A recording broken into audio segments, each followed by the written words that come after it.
चलिए, good morning साथियों। मैं संतोष कुमार सोनी आप सभी को हार्दिक स्वागत करता हूं साथियों। और कहता है, इश्क में जीत के आने के लिए काफ़ी हूँ, इश्क में जीत के आने के लिए काफ़ी हूँ, मैं अकेला ही जमाने के लिए काफ़ी हूँ।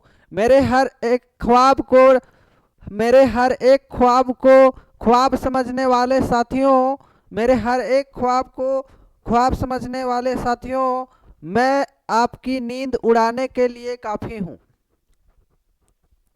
देखिए साथियों, तो हम लोग चल रहे थे क्या, हिस्ट्री चल रहे थे, है ना। और हिस्ट्री में हम लोग बहुत दिनों से एक चैप्टर पढ़ रहे हैं। वो लंबा चैप्टर भी था। और लंबा चैप्टर कहने का मतलब है नॉर्थ इंडियन डायनेस्टी हम लोग पढ़ रहे थे, उत्तर भारतीय राजवंश। और जो आपका टाइम पीरियड है 7th सेंचुरी से लेकर और 1205 तक का पीरियड है। इसमें से आपको दो डायनेस्टी पढ़ना है। एक डायनेस्टी आपको पढ़ना है नॉर्थ इंडियन डायनेस्टी, और एक पढ़ना है साउथ इंडियन डायनेस्टी। तो नॉर्थ इंडियन डायनेस्टी जो है आज बहुत हद तक जो है वो ख़त्म होने को रहेगा साथियों।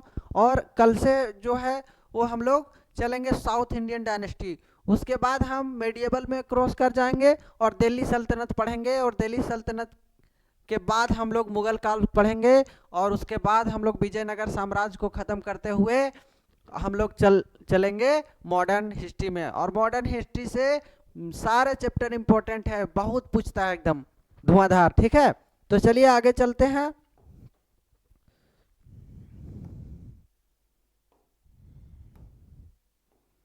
देखिए यहां से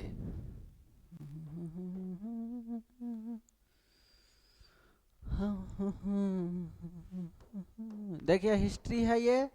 और हिस्ट्री में भी हम लोग चल रहे हैं इतिहास। और इतिहास जो है वो एंशियंट टाइम पास्ट हिस्ट्री को बताता है साथियों। और इसमें से हम लोग चल रहे थे medieval history, medieval history, medieval history. और मेडिएवल हिस्ट्री में भी इसी को हम लोग बोलते हैं मध्यकालीन भारत। मध्यकालीन भारत तो ओरिजिनली बहुत सारे टीचर जो हैं वो पढ़ाते हैं दिल्ली सल्तनत से, ठीक है। लेकिन मैं थोड़ा खूंखार टाइप का आदमी हूँ भाइयों।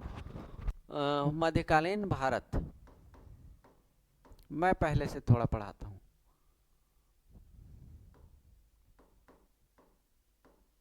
देखिए 712, ओहो, भारत। और ये है आपका मध्यकालीन भारत। 712 से लेकर 1707 ईस्वी तक का पीरियड हम चलेंगे। और इसमें से भी हम लोग पूर्व मध्यकालीन भारत पढ़ेंगे, पूर्व मध्यकालीन भारत पढ़ेंगे। और पूर्व मध्यकालीन भारत में ही हम लोग चल रहे हैं नॉर्थ इंडियन डायनेस्टी, पूर्व मध्यकालीन भारत। और इसी में से हम लोग चल रहे हैं pre medieval India, pre medieval India. जो पीरियड है आपका कब से कब तक का, तो 712 से लेकर और 1205 ईस्वी तक का पीरियड है, ठीक है। एडी बोलते हैं, एनो डोमिनी। और इसमें से हम पहला टॉपिक्स पढ़ रहे हैं नॉर्थ इंडियन डायनेस्टी का, नॉर्थ इंडियन डायनेस्टी का। नॉर्थ इंडियन डायनेस्टी जो है उत्तर भारतीय राजवंश, उत्तर भारतीय राजवंश, राजवंश। आप पीछे सारा याद कर लिए होंगे दोस्तों, और यदि नहीं याद किए होंगे तो याद करते चलेंगे, क्योंकि एक लिंकअप बनेगा तभी आप जोड़ पाएंगे आगे को, ठीक है। और इसमें से हम चल रहे थे Pal dynasty of Bengal, Pal dynasty of Bengal. Pal dynasty of Bengal में देखिए साथियों, बंगाल का पाल वंश में एक लाइन छूट गया था, उसको हम करेंगे, उसके बाद चल रहे हैं आगे। बंगाल, बंगाल का पाल वंश। और बंगाल का पाल वंश का संस्थापक था कौन साथियों? तो ये गोपाल था, ठीक है, पाल वंश। और गोपाल में ही जो है इसमें से लास्ट पॉइंट हम एक लिख रहे हैं, एक नाम था in his court, in his court मतलब धर्मपाल के कोर्ट में एक तिब्बती लामा रहता था, तिब्बती लामा, तिब्बती लामा, तिब्बती लामा। और प्लस में इसको हम एक इतिहासकार भी मान सकते हैं, और इतिहासकार भी था, ठीक है, जिसका नाम था तारानाथ। क्या नाम था? तारानाथ। तारानाथ नाम था इसका, तारानाथ। ये तारानाथ तिब्बती लामा था और बहुत ही ज़्यादा मतलब इतिहास का ज्ञान रखता था अपने समय में, ठीक है। उसके बाद हम चल रहे थे क्या, उसके बाद हम सेन डायनेस्टी ऑफ बंगाल चल रहे थे। Sen dynasty of Bengal, Sen dynasty of Bengal, Sen dynasty of Bengal. Bengal का सेन वंश चल रहे थे, बंगाल का सेन वंश चल रहे थे, बंगाल का सेन वंश, सेन वंश, सेन वंश, बंगाल का सेन वंश चल रहे थे। बोलेंगे जी सर जी एकदम बिल्कुल चल रहे थे, बिल्कुल चलेंगे। अब देखिए, तो हम सभी बताए थे कल जो है, थोड़ा सा इसमें से जिक्र किए थे, लेकिन फिर से एक बार सुन ले, रिकॉल कर लें। तो सेन वंश का जो संस्थापक था उसका नाम था सामंत सेन, और सामंत सेन का बेटा था विजय सेन। और विजय सेन जो है 2 शहरों का स्थापना करता है, विजयपुर, ठीक है, और विक्रमपुर, ठीक है। उसके बाद ये क्या करता है कि वहीं पर छोटे छोटे जो राजवंश थे, छोटे छोटे जो क्षेत्र थे उसको डेवलप करने का कोशिश करता है। और तो इसको लिख लेते हैं जरा सा, विजय सेन, या लिखिए the founder of, the founder of, the founder of Sen dynasty of Bengal was, Sen dynasty, Sen dynasty of Bengal was named, ruler named, named ही लिख दीजिए, कोई दिक्कत नहीं, कोनो नहीं। और नेम्ड सामंत सेन, सामंत सेन, सामंत सेन नाम था साथियों। तो बोलता है कि बंगाल के सेन वंश, बंगाल के सेन वंश, सेन वंश का संस्थापक सामंत सेन था, सामंत सेन था, और इसी का बेटा था विजय सेन। तो यहाँ लिखेंगे he was succeeded by, he was succeeded by his sun, his son succeeded by his son, his son, his son Vijay Sen, Vijay Sen, हाँ। तो he was succeeded by his son Vijay Sen. इसका उत्तराधिकारी कौन हुआ? विजय सेन हुआ इसका उत्तराधिकारी।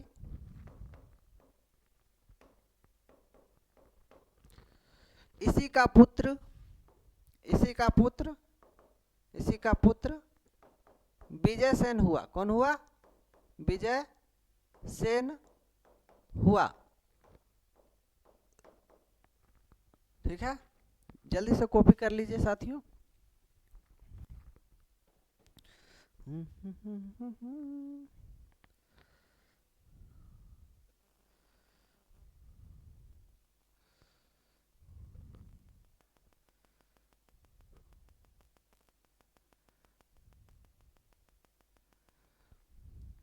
चलिए आगे चलते हैं।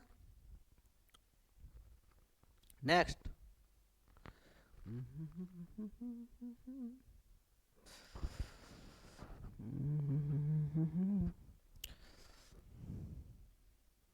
आगे चलते हैं साथियों। स्क्रीनशॉट आप ले लिए होंगे, आगे चल रहे हैं।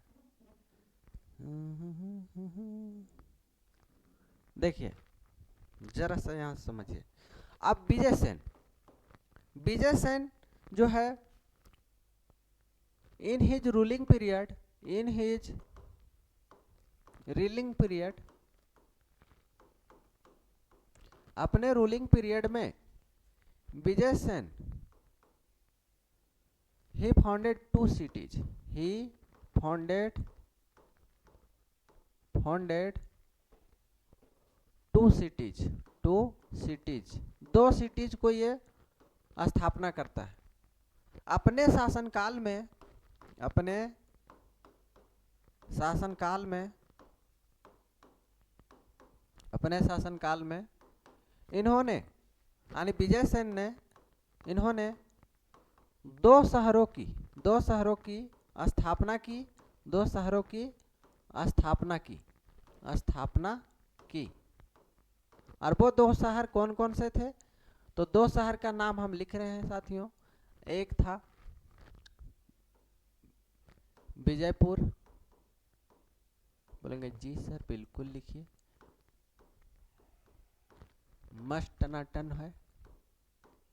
उसके बाद दूसरा विक्रमपुर,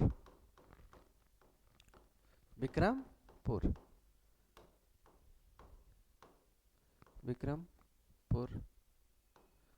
समझ गए? बोलेंगे जी सर एकदम बिल्कुल समझ गए। इतना समझे क्या बताएं। अब देखिए, ये दो शहर का स्थापना करने के बाद वो क्या करता है कि विजय सेन का जो विजय है, मतलब जो भी बैटल लड़ा, उस बैटल में जीता, उसका विवरण जो है वो एक देवपाड़ा प्रशस्ति अभिलेख में वो दिया था। ठीक है, तो वह लिखेंगे विजय सेन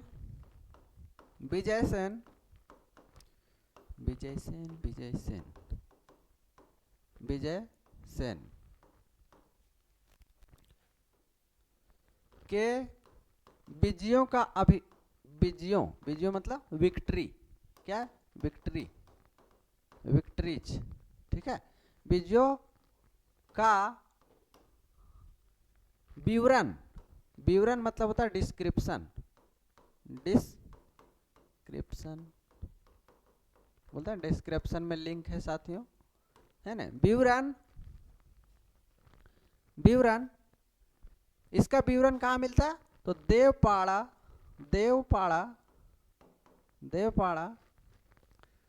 प्रशस्ति अभिलेख में मिलता है। ठीक है साथियों, मस्त टनाटन है। ठीक है, तो विजय सेन अपनी विजयों का जो मतलब डिस्क्रिप्शन है वो किस में देता है? तो ये देता है देवपाड़ा प्रशस्ति अभिलेख में। कोई दिक्कत है साथियों? आगे चलते हैं, कोई दिक्कत नहीं है। देखिए, the next ruler of this dynasty, क्या गुंडा बनेगा तो, the next ruler of this dynasty was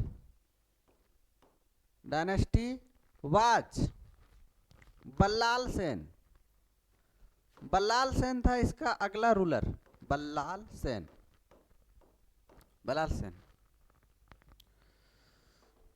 इस वंश का अगला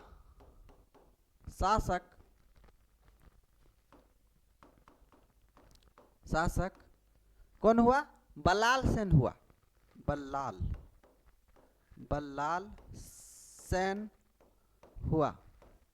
सेन हुआ और इसी का बेटा था।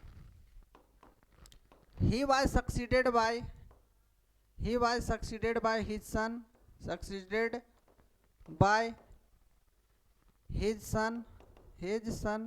लक्ष्मण सेन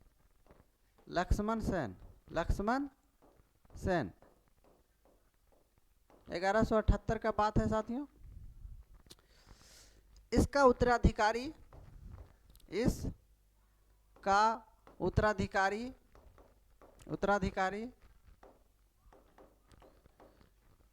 लक्ष्मण सेन हुआ। सेन हुआ।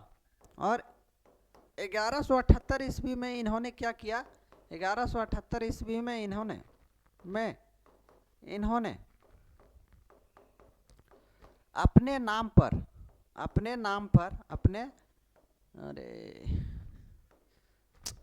नाम पर लक्ष्मण संवत चलवाया। ओहो, मैं हिंदी कमजोर हो गया क्या साथियों।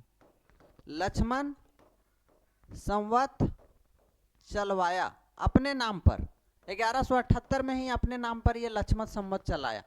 ठीक है, फटाफट आप कॉपी करिए साथियों।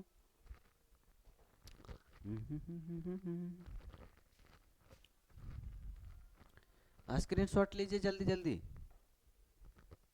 एकदम 1 सेकंड में स्क्रीनशॉट लीजिए, फट से आगे चलेंगे, फट फट।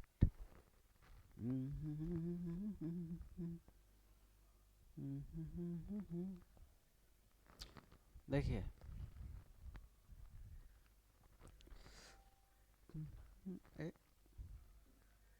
हाँ, अब देखिए ये बहुत सारा कैलेंडर होता है, जैसे हम कैलेंडर के बारे में कल जिक्र किए थे, बहुत सारा 3-4 कैलेंडर होता है, उसको लिख लीजिए जरा सा। 1 2 3 4 कैलेंडर। एक होता है विक्रम कैलेंडर, विक्रम संवत, विक्रम संवत जो है 57 BC में आया, 57। ओ तो कलरफुल चलने लगा। विक्रम संवत, अरे विक्रम संवत। और ये विक्रम संवत है साथियों, कब चला, तो 57 BC में चला, 57 BC से स्टार्ट हुआ। ठीक है, और ये कब चला, तो उज्जैन का शासक था एक, उज्जैन कहाँ है साथियों, उज्जैन क्षिप्रा नदी के किनारे, उज्जैन जो है क्षिप्रा नदी के किनारे है, और ये उज्जैन जो है मध्य प्रदेश में आता है। उज्जैन के शासक विक्रमादित्य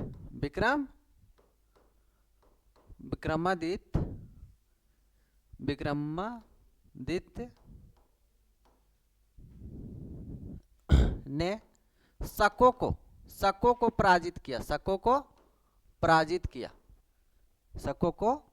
पराजित किया, तभी से स्टार्ट हुआ विक्रम संवत, पराजित किया। ठीक है, उसके बाद दूसरा है हर्षवर्धन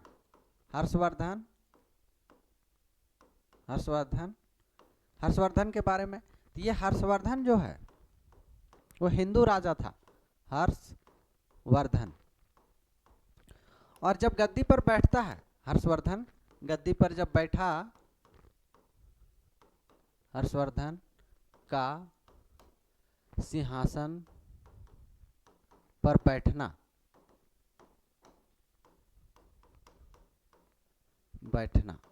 ठीक है, तो इस समय भी एक संवत चला। उसके बाद चला क्या नाम है दूसरा, शकों को पराजित किया, कश्मीर वैली में पराजित करता है साथियों। उसके बाद एक मान लीजिए मोहम्मद हजरत साहब, मोहम्मद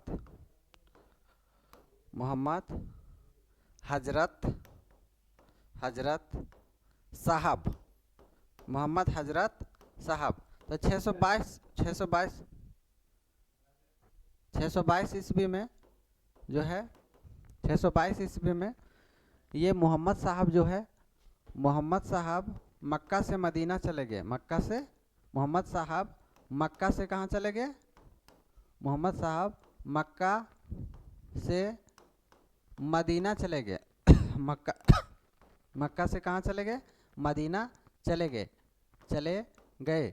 और मक्का से मदीना जब चले गए तो ये ये कौन सा संवत चला, तो हिजरी संवत चला, हिजरी संवत। और ये हिजरी संवत जो है वो 622 ईस्वी में चालू हुआ। ठीक है, उसके बाद ये हो गया। उसके बाद दीन ए इलाही संवत, दीन ए इलाही संवत्सला, दिन ए इलाही संवत्सला। और दिन ए इलाही संवत जो है, जो इलाही संवत के नाम से भी जाना जाता है, वो अकबर के काल में चलवाया गया 1582 ईस्वी में दिन ए इलाही धर्म चलवाया गया था अकबर के द्वारा, दिन ए इलाही। ठीक एक साल बाद इलाही संवत चलवाया गया 1583 ईस्वी में। ठीक है। उसका बाद एक आता है गिरगोरियन कैलेंडर। और गिरगोरियन कैलेंडर जो है साथियों, ईसाई के धर्मगुरु, ईसाइयों के धर्मगुरु कौन थे? तो जेसस क्राइस्ट के जन्म पर आधारित, जन्म मतलब बर्थ पर आधारित था।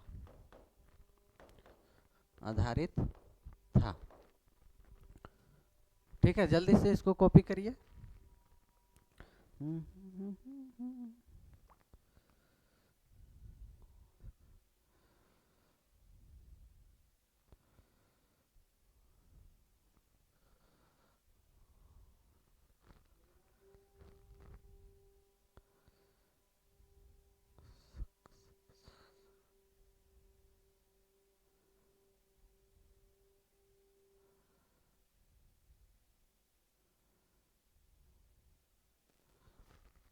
हाँ, इसमें था शक संवत। किधर गया? एक होता है शक संवत, इसको भी लिख लीजिए। शक संवत 78 BC में यह स्टार्ट हुआ। नेक्स्ट पेज पर इसको देखते हैं साथियों, जल्दी से करिए कॉपी।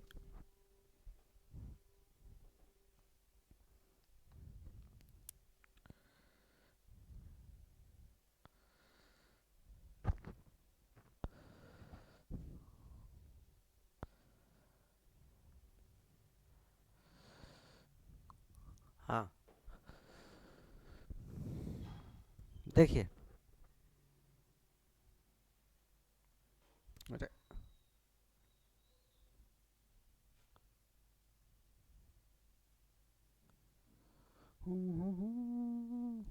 देखिए यहाँ पे देखिए जल्दी। हाँ, कनिष्क ने 319 ईस्वी में क्या किया? कनिष्क ने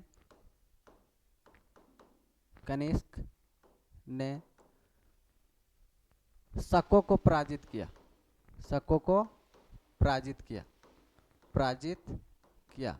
तब से क्या चला? पराजित किया। शक संवत चला। क्या चला? शक संवत चला। शक संवत। ठीक है, ये शक संवत हो गया। विक्रम संवत तो हम बता दिए, शक संवत बता दिए, और ईसाई कैलेंडर विक्रम संवत, और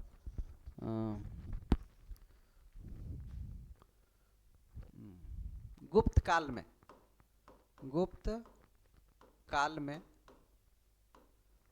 काल में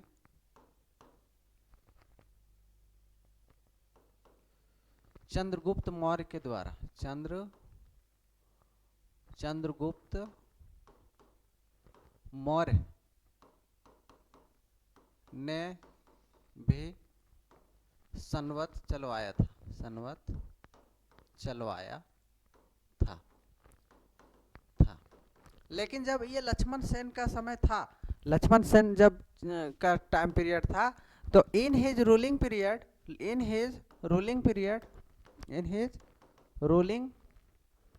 पीरियड इसके शासनकाल में in his ruling period of Lakshman, Lakshman के शासनकाल में, लक्ष्मण लक्ष्मण के शासनकाल में बख्तियार खिलजी,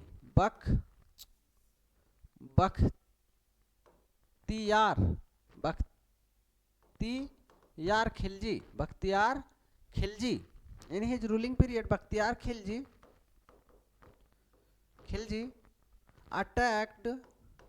अटैक कर दिया कहाँ पे, बंगाल पे, Pal dynasty of Bengal,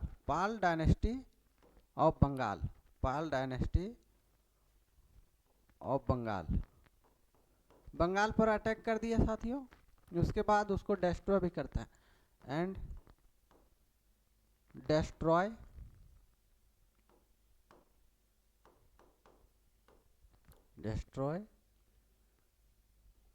and destroyed,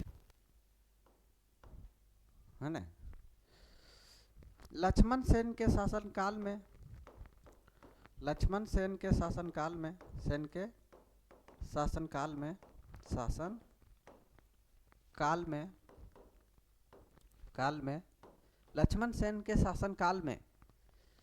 Bakhtiyar Khilji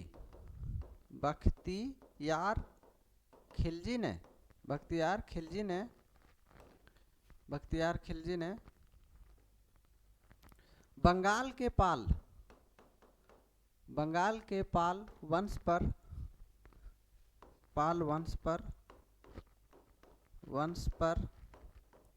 आक्रमण करके उसे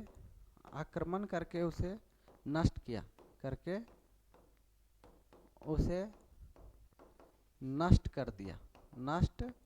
कर दिया। अब अगला जो चलेंगे हम, कौन सा डायनेस्टी चलेंगे, तो गांधार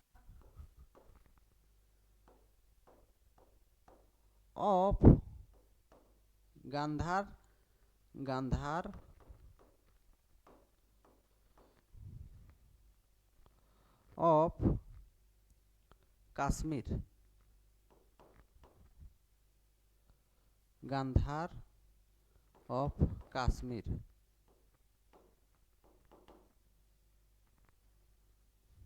हाँ, गांधार ऑफ कश्मीर वैली, ठीक है। कश्मीर वैली, इसमें से इसका एरिया था कश्मीर वैली, कश्मीर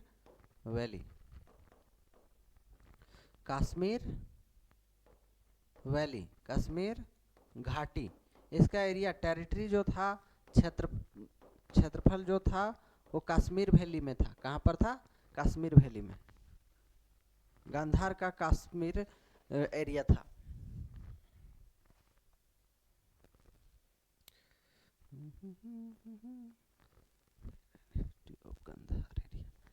हाँ, और इसमें से चल रहा था हिंदू शाही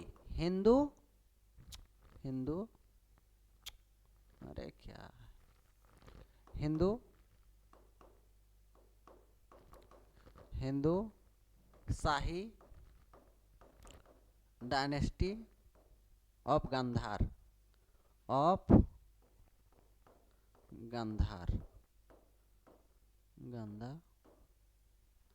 गांधार। देखिए, गांधार का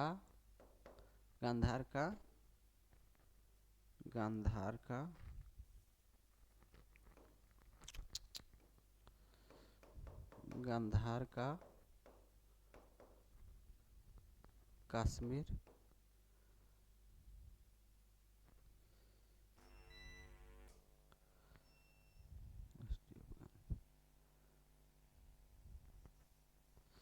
गांधार का हिंदू शाही वंश,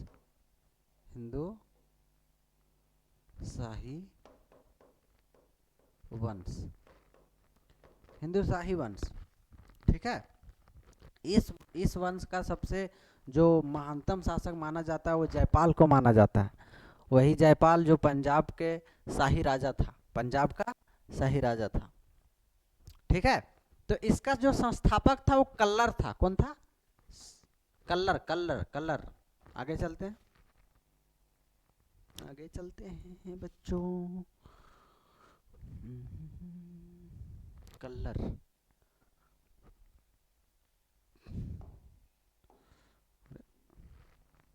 हाँ, the founder of, the founder of, founder of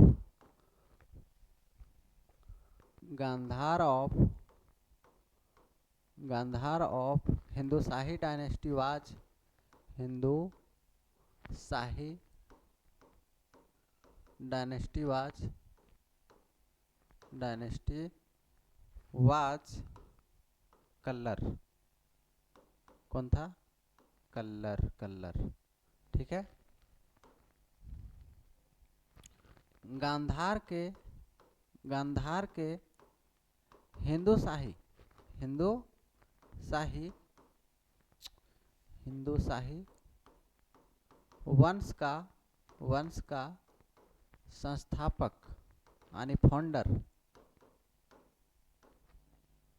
founder कल्लर था। क्या नाम है? कल्लर, कल्लर था। ठीक है। He made his capital, he made his, इसका जो टेरिटरी था वो बता दिए साथियों। यहाँ पे कश्मीर वैली था। कहाँ था? कश्मीर वैली, कश्मीर घाटी, कश्मीर घाटी। तो ये घाटी कश्मीर घाटी में है। He made his capital, his made his capital Kashmir. इसने कश्मीर को अपना राजधानी बनाया, इसने कश्मीर को अपना राजधानी बनाया, कश्मीर को अपना राजधानी बनाया, अपना राजधानी बनाया, राजधानी बनाया, बनाया था। बस इतना ही लिखते हैं। The most, the most, most famous, famous, the most famous ruler of this dynasty was, ruler of this dynasty was, this dynasty was, this dynasty was Jaipal. Punjab का शाही राजा था जयपाल। ठीक है। इस वंश का सबसे महानतम शासक, इस वंश का सबसे महानतम शासक, सबसे प्रसिद्ध, प्रसिद्ध और महानतम भी था, प्रसिद्ध शासक, प्रसिद्ध शासक कौन हुआ? जयपाल हुए, जयपाल शासक जयपाल हुए। ठीक है। ये पंजाब का शाही राजा था, पंजाब का शाही राजा, पंजाब का शाही राजा, ये शासक था। ठीक है। सटा हुआ है पंजाब कश्मीर, है ना। देखिए उसके बाद जयपाल जो अपने समय में रूल कर रहे थे वहाँ कश्मीर घाटी में ही, तो उस समय क्या हुआ कि एक अरबी अटैक करने वाला आया जो तुर्किश इन्वेडर था। ठीक है। तुर्क आक्रमणकारी था जिसका नाम आप सुने होंगे, महमूद गजनबी, सुने होंगे। भारत पर 17 बार अटैक किया। वह एक मूर्ति भंजक आक्रमणकारी था, वह मूर्ति तोड़ता था, आइडल ब्रेकर था। वह हिंदुस्तान के मंदिरों में जाकर मंदिरों को तोड़ता था, मूर्तियों को लेकर चला जाता था, जो कॉस्टली कॉस्टली मूर्ति थी वो सब लेकर चले जाते थे। जैसे एक सोमनाथ का मंदिर आप देखे होंगे, सोमनाथ का मंदिर जो है गुजरात के सौराष्ट्र में और अरब सागर के तट पर स्थित है। अरब सागर के तट पर स्थित ये मंदिर है। 1025 ईस्वी में इन्होंने क्या किया था कि उस पर अटैक किया।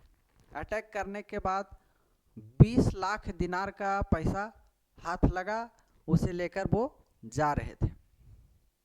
ठीक है।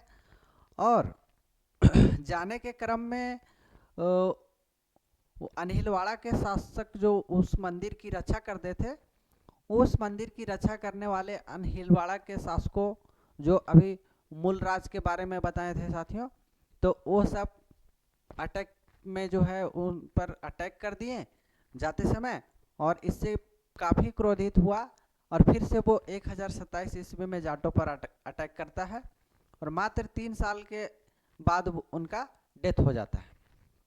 ठीक है। और हम इसका जैसे हिस्ट्री का हम बात करें तो शुरुआती फेज में गजनी जो है, गजनी जो है अफगानिस्तान में पड़ता है, और वो गजनी पहले अलप्तगीन का राजधानी हुआ करता था। 972 ईस्वी में जो है वो गजनी में आया था अलप्तगीन नाम का एक शासक। अलप्तगीन नाम का एक शासक आया था। ठीक है। और ये गजनी की स्थापना करता है, गजनी साम्राज्य की स्थापना करता है और गजनी को ही अपना राजधानी बनाता है। कुछ समय तक यहाँ पे रूल करने के बाद इनका डेथ होता है, और इसी का एक गुलाम था जिसका नाम था क्या, स्लेब बोलते हैं, स्लेब मतलब गुलाम। ठीक है। सुबुक्तगीन नाम था, सुबुक्तगीन।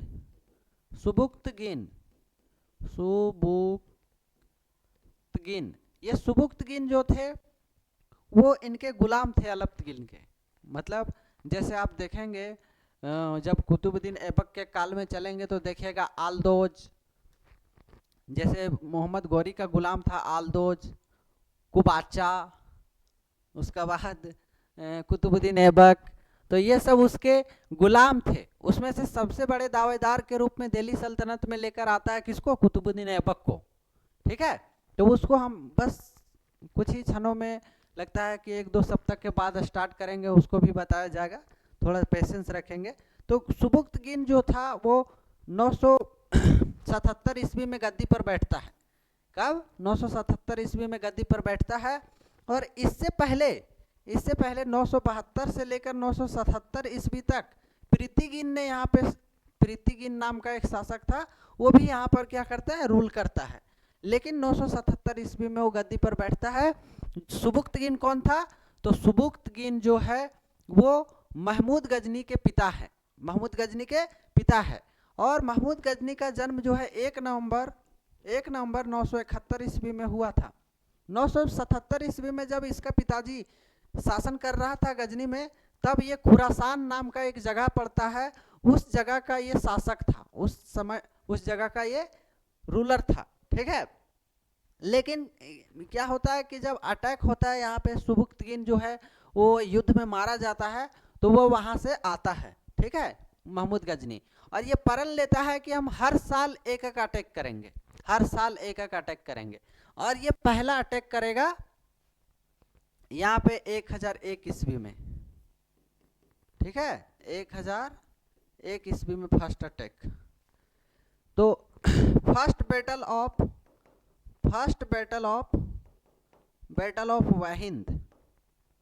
वहिंद ये करता है 1001 ईस्वी में। प्रथम वहिंद का युद्ध। और ये प्रथम वहिंद का युद्ध किसके किसके बीच हुआ? तो ये हुआ जयपाल के बीच। जयपाल जो हिंदू शासक था, जयपाल, और महमूद गजनी के बीच में हुआ। महमूद गजनी, गजनबी इसको बोलते हैं, गजनबी।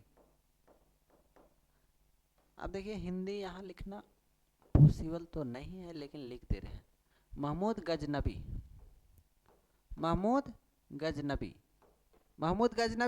और जयपाल। लेकिन जयपाल यहाँ पे हार जाता है, और महमूद गजनी जीत जाता है।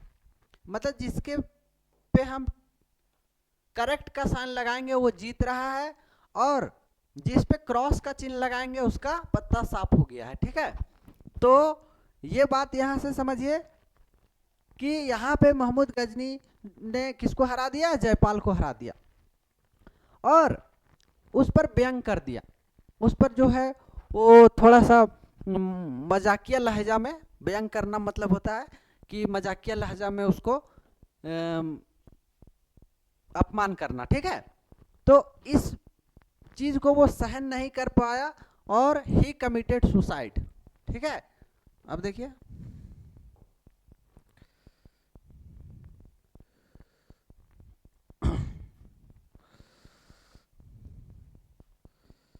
हाँ, in the same year, in the same year, same year Mahmud Ghazni, Mahmud Ghazni, 1001 का ही बात चल रहा है साथियों, 1001 ईस्वी में।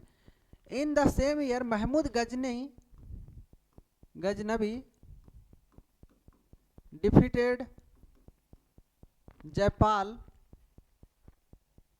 Jaipal, Jaipal in the battle of, in the battle of, battle of first Waihind, first Waihind battle. किस बैटल में? तो इसने इसी साल, इसी वर्ष इसने,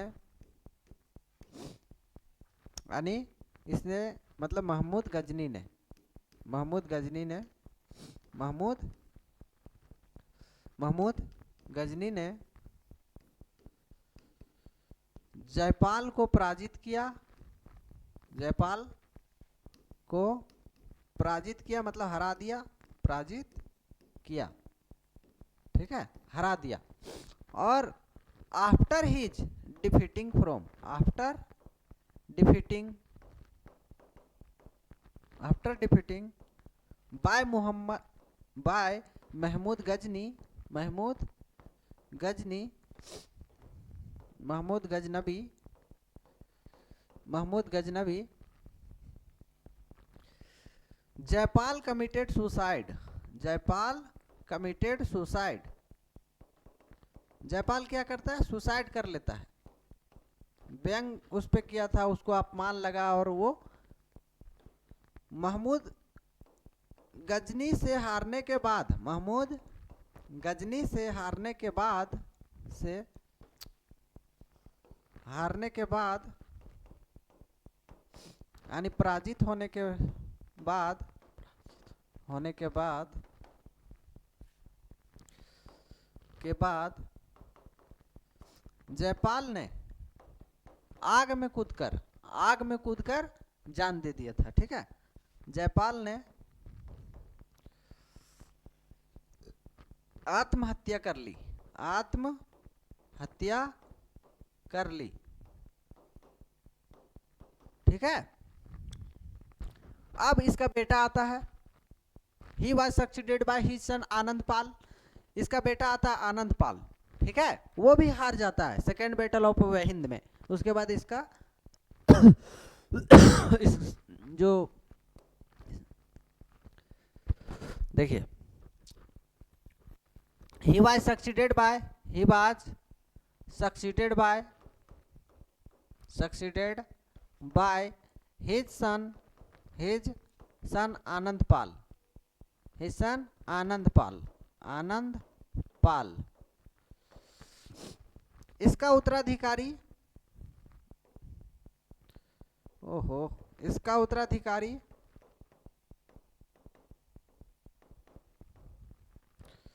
इसका उत्तराधिकारी आनंद पाल हुआ, आनंद पाल हुआ।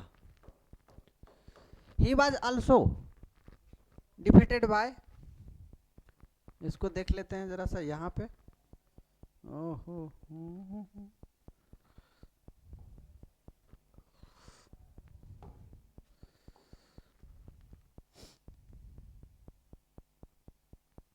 अच्छा स्क्रीनशॉट नहीं लिए ना साथियों, चलिए ले लीजिए जरा सा, ले लीजिए बच्चा पार्टी, ए नन्हे मुल्ले बाल को ले लीजिए, ले लीजिए, नाराज न होने का, आई एम हियर तो डोंट फियर। चलिए लीजिए, जल्दी जल्दी लीजिए। अरे हाँ, जल्दी से स्क्रीनशॉट लीजिए। हाँ देखिए, अब फट से देखिए, एकदम इतना टाइम नहीं। नन्हे मुन्ना राही हूँ, देश का सिपाही हूँ। देखिए आगे चलते हैं। देखिए तो ये जो है सेकेंड बैटल ऑफ वहिंद में हार जाते हैं। अब यहां से आता है 1008 ईस्वी। ही वाज, आनंद पाल के बारे में बात कर रहे हैं। Anand Pal, Anand Pal, Anand Pal was also defeated by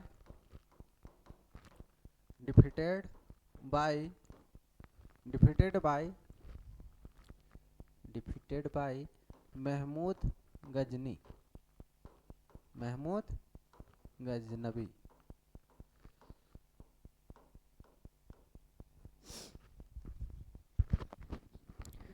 in the second battle of Waihind, second battle of Waihind, Waihind के द्वितीय युद्ध में, वहिंद के द्वितीय युद्ध में,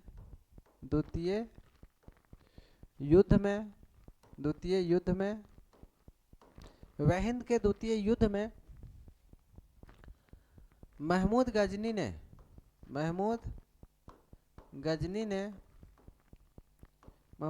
ने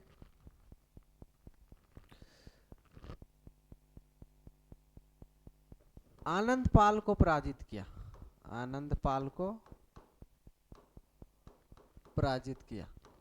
और ये ईयर कब था साथियों?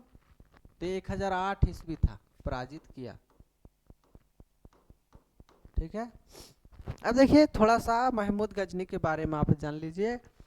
तो महमूद गजनी जो है अपने पिता के मरने के बाद 998 ईस्वी में गद्दी पर बैठता है। ठीक है, 998 ईस्वी पर महमूद गजनी कहाँ बैठता है?